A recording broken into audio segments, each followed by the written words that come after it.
નમસ્કાર દર્શક મિત્રો, આપની સાથે હું પાર્થ વેલાણી. આપણી સાથે કમલેશભાઈ ડઢણિયા છે, આમ આદમી પાર્ટીના નેતા છે અને અત્યારે સ્થાનિક સ્વરાજ્યની ચૂંટણી નગરપાલિકાની નજીક આવી રહી છે.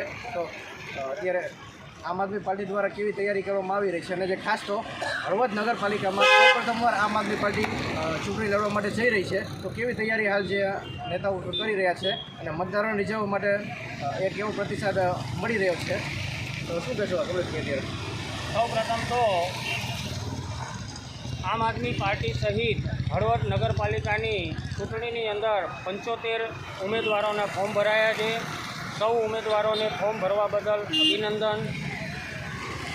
આઝાદીના 75 વર્ષથી વધુ વર્ષ થયા છતાં જે બંધારણની દ્રષ્ટિએ આપણા હકો છે, સ્વચ્છ ગામ હોવું જોઈએ, પૂરતું પાણી મળી રહેવું જોઈએ, સ્વચ્છ પાણી મળી રહેવું જોઈએ, સારી શાળાઓ હોવી જોઈએ, સારા દવાખાના હોવા જોઈએ, એ તમામ સુવિધાઓ જે આપણને નથી મળી રહી એના માટે બંધારણની દ્રષ્ટિએ ચૂંટણીઓ થતી હોય છે અને ચૂંટણીઓ દ્વારા લોકો મતદાન કરે છે અને મતદાન થકી પ્રજા નેતાને ચૂંટે છે. નેતાઓ દ્વારા આયોજનબદ્ધ રીતે કામ થતું હોય છે.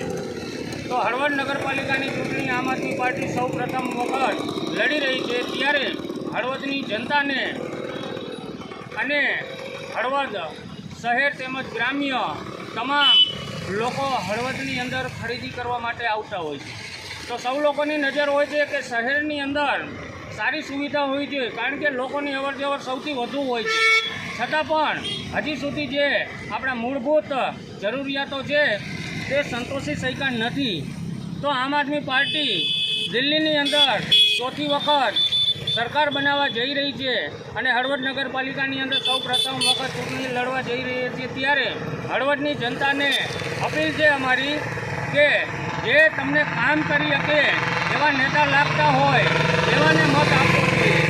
અંગૂઠા છાપ નેતા ન હોવા જોઈએ, જે આપણે કહીએ છીએ થમ્સઅપ, કારણ કે એમનું એજ્યુકેશન જ નથી. અત્યાર સુધી આપણે જે નેતાઓ જોયા છે એમાં ઘણા બધા એવા નેતાઓ હોય છે ઓછું એજ્યુકેશન. આપણે એની કોઈ મજાક મસ્કરી નથી કરતા, પરંતુ એમના એજ્યુકેશનના અભાવે ઘણી બધી બાબતો એવી હોય છે કે જે વંચાણ નથી થતી, એના લીધે કામગીરી અટકી જતી હોય છે.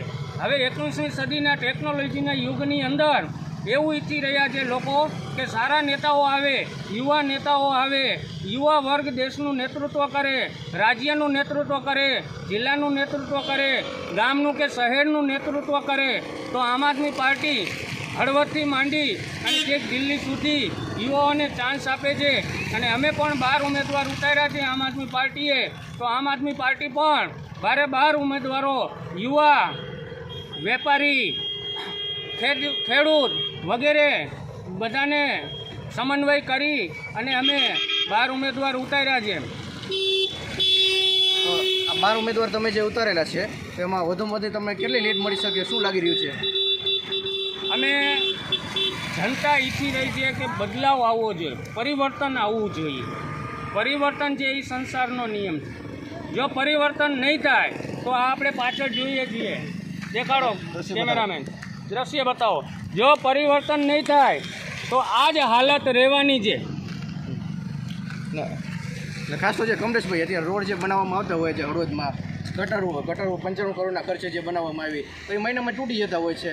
એ બધા દાખલા આપણે બધા જોઈએ. તો જે આમ આદમી પાર્ટીના કોર્પોરેટર ચૂંટાશે તો ત્યારે કરપ્શન થશે કે કેમ? આમ આદમી પાર્ટી છે, કરપ્શનની વાત આવે તો અમે 3C ઉપર ચૂંટણી લડીએ છીએ. અમારો નેતા છે એ કરપ્ટ ન હોવો જોઈએ, ક્રિમિનલ ના હોવો જોઈએ અને કેરેક્ટરલેસ ના હોવો જોઈએ. જ્યારે અત્યાર સુધીની જે પાર્ટીઓ ચૂંટણી લડી છે એ શેના ઉપર લડી છે? તો કે સત્તા, સંપત્તિ અને સન્માન માટે લડી છે. એ SSS ઉપર ચૂંટણી લડે છે, અમે CCC ઉપર ચૂંટણી લડીએ. તો લોકોને આશા છે કે આ CCC છે એ સૌથી આગળ આવે, પહેલાં C આવે પછી S આવે. તમે જોઈએ આ હાલત, શું હાલત છે? અહીંયા ગટરના ઉભરાતા પાણી છે, કચરો એટલો છે, ગંદકી છે. અહીંથી નીકળતા લોકોને સરા રોડ એટલે હળવદનો પોજ વિસ્તાર કહેવાય. સારામાં સારો વિસ્તાર, નવી ડિઝાઇનથી વિસ્તાર બનેલો છે, છતાં પણ જો આ હાલત હોય તો જે વર્ષોથી આ જૂના વિસ્તારો છે, જે જૂના ગામ કહેવાય, જૂનું ગામ કહેવાય, એની હાલત શું હશે? ઉભરાતા ગટરના પાણીથી લોકો હેરાન છે. વરસાદ થાય, થોડોક વરસાદ થાય એટલે તમે ને હું બધા આપણે ચાલીએ છીએ, ખબર જ છે કે ચાલીને આપણે જઈ શકાતું નથી, કારણ કે રસ્તામાં પાણી ભરેલા હોય. બાઇક લઈને જઈએ તો પણ પાણી ઉડે છે. અને વરસાદ ન હોય છતાં પણ ઘણા બધા એવો વિસ્તાર છે કે ગટરના ઉભરાતા પાણી છે, જેનાથી રોગચાળો ફાટી નીકળે છે. તો આ આપણી જે સુવિધાઓ છે એ સુવિધા નથી જ મળી શકતી. હળવદ છે એ પાણીની દ્રષ્ટિએ અત્યારે સારામાં સારો વિસ્તાર છે, છતાં પણ ચોથા મહિના અને પાંચમા મહિનાની અંદર પાણીની મારામારી થઈ જાય છે. તમે તો મીડિયાના માધ્યમથી ઘણી વખત મુલાકાત લ્યો છો, લોકો કહે છે અમારા વિસ્તારમાં પાણી નથી આવતું. તો પાણી હોવા છતાં પણ કોના જેવું છે કે કૂવે જઈ અને તૈસા પાસા આવી, એના જેવી પરિસ્થિતિ છે. તો આ બધી જવાબદારી નગરપાલિકાની છે. તો નગરપાલિકા પાસે યોગ્ય આયોજન અભાવે આ પરિસ્થિતિ મારે ને તમારે વેઠવી પડે છે. તો અમે અમારા કોર્પોરેટરો ચૂંટાય અને નગરપાલિકામાં જશે અને એક પણ રૂપિયાનો 50 લાખનું બજેટ હશે તો 50 લાખ રૂપિયા લોકોના વિકાસ માટે વપરાય એનું ધ્યાન રાખવાની જવાબદારી અમારી રહેશે. અત્યારે હાલમાં 1370 લાખ રૂપિયા હળવદ નગરપાલિકાનું વીજળીનું બિલ બાકી છે. તો આટલા બધા વિકાસના રૂપિયા આવે છે તો જાય છે ક્યાં? વીજળીનું બિલ આટલું બધું કેમ બાકી છે? જે ખાસ તો જે હળવદ નગરપાલિકા એ પણ દેવામાં છે, ઘણા બધા બિલ બાકી છે. ક્યારેક સ્ટ્રીટ લાઇટના કનેક્શન કાપી નાખવામાં આવતા હોય, કારણ કે વીજળીના બિલ જ નથી ભરેલું, લોકો પૂરો કરવેરો ભરતી હોય. અને ખાસ તો જે હળવદ ગેરકાયદેસર બાંધકામો જે ચાલી રહ્યા છે, તો આપણે આટલા બધા બાંધકામો થાય, જે સત્તા પક્ષના નેતાઓ બધા આમાં જવાબદાર હોય. આ તળાવ હોય તો તળાવના કૌભાંડ હોય, એ આપણે બધા જોયા છે, હળવદે જોયું છે. તો આટલું બધું કૌભાંડ જે હળવદમાં થતું હોય ને બીજી બાજુ લોકો સુવિધાથી વંચિત રહી જતા હોય, તો આ વિષય પર શું કહેશો તમે? આ કૌભાંડો નથી થવા દેવા, એટલા માટે જ લોકોને અમે અપીલ કરીએ છીએ અને અમારે ચૂંટણી લડવી પડી છે. અરવિંદ કેજરીવાલે શું કીધું હતું પાર્ટી બનાવી ત્યારે અન્ય આંદોલન વખતે કે ભાઈ ભ્રષ્ટાચારને ખતમ કરો, લોકપાલ બિલ લાવો. એમાંથી તો આ પાર્ટી ઉભરી. ત્યારે કોંગ્રેસની સરકાર હતી. કોંગ્રેસની સરકારમાં શું કહેવામાં આવ્યા કે તમે આવા કિચડમાં ઉતરો પછી તમને ખબર પડે કે ગંદકી કેમ સાફ થાય છે. એમાંથી આમ આદમી પાર્ટી જન્મ લીધો છે અને આજે દિલ્હીની અંદર સ્વાસ્થ્ય એજ્યુકેશન પ્રત્યે ઘણા કામ કર્યા છે અને વિશ્વની અંદર ભારતનું નામ રોશન કર્યું છે. તો સૌથી પહેલાં જો આપણે દેશને સમૃદ્ધ બનાવવો હોય, દેશને વર્લ્ડ ક્લાસ બનાવવો હોય તો પહેલાં શરૂઆત છે ને ગામડાથી અને નાના શહેરોથી કરવી પડશે. ત્યારે જ આપણો દેશ છે એ સમૃદ્ધ બનશે અને મહાસત્તા તરફ આગળ જઈ શકશે.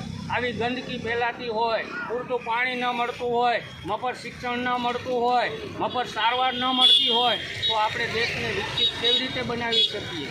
વિકાસશીલ દેશની હરોળમાંથી વિકસિત દેશની હરોળમાં જવું હોય તો સૌથી પહેલાં પાયાની સુવિધાઓ આપણે પૂરી પાડવી પડશે, રોજગારી પૂરી પાડવી પડશે. અને હળવદ નગરપાલિકા દ્વારા વેરા લેવામાં આવે છે, શિક્ષણ વેરો લેવામાં આવે છે, પાણી વેરો લેવામાં આવે છે, ઘર વેરો લેવામાં આવે છે અને એક ટ્રાન્સફર વેરો, તમારી મિલકત ટ્રાન્સફર કરો તો ટ્રાન્સફર વેરો, આવા ઘણા વેરા, દુકાન વેરો, આવા ઘણા બધા વેરા લેવા છતાં પણ પાયાની સુવિધા કેમ નથી મળતી? તો આના માટે જવાબદાર કોણ છે? એ જવાબદાર વ્યક્તિઓ શા માટે આ નથી કરી રહ્યા?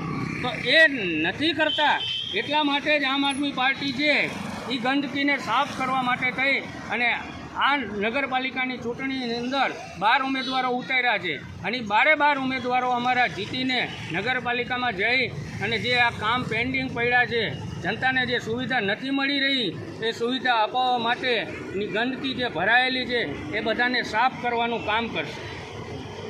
તો મિત્રો આ હતા કમલેશભાઈ ઢડાણિયા કે જેમને હળવદની સમસ્યા વિશે વાત કરી અને ખાસ આમ આદમી પાર્ટીના 12 જે ઉમેદવારો છે એ ચૂંટણી આ વખતે લડવાના છે. તો એ કેવું પરિણામ લાવશે 18 તારીખે આપણને ખબર પડશે ને જે લાવ્યા પછી જેટલા ઉમેદવારો ચૂંટાશે અને કેવું કામ કરશે એ આવનારા ભવિષ્યમાં આપણે જોવાના છીએ. નમસ્કાર. કચ્છની પ્રજાનું માનીતું અને કચ્છની પ્રજાના સાથ સહકાર અને પ્રેમથી સાકાર થયેલું એલબી મોલ એટલે કે લુગડા બજાર ફેમિલી શોરૂમ. અમારું address Bhuj branch, Anam ring road, Bhuj, Kutch. Mobile number 8980413537. Mandvi branch, Nandanvan society, Mandvi, Bhuj highway, market યાર્ડની બાજુમાં, માંડવી, કચ્છ. Mobile number 6353695514. નોંધ: રવિવારે આખો દિવસ શોરૂમ ખુલ્લો રહેશે.